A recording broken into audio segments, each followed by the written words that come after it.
ஒன்று. Children learn the alphabet in school. குழந்தைகள் பள்ளியில் எழுத்துக்களை கற்றுக்கொள்கிறார்கள். 2. The English alphabet has 26 letters.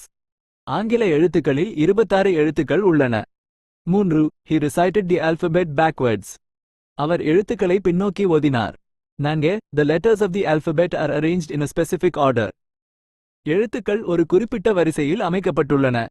5. She wrote the alphabet in cursive. அவள் எழுத்துக்களை சாய்வாக எழுதினாள். The alphabet is the foundation of reading and writing.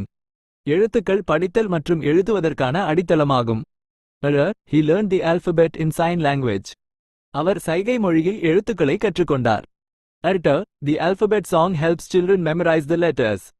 எழுத்துக்கள் பாடல் குழந்தைகள் எழுத்துக்களை மனப்பாடம் செய்ய உதவுகிறது.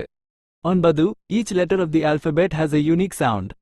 எழுத்துக்களின் ஒவ்வொரு எழுத்துக்கும் ஒரு தனித்துவமான ஒலி உள்ளது. 10. The alphabet is used to form words and sentences. எழுத்துக்கள் சொற்களையும் வாக்கியங்களையும் உருவாக்க பயன்படுகிறது.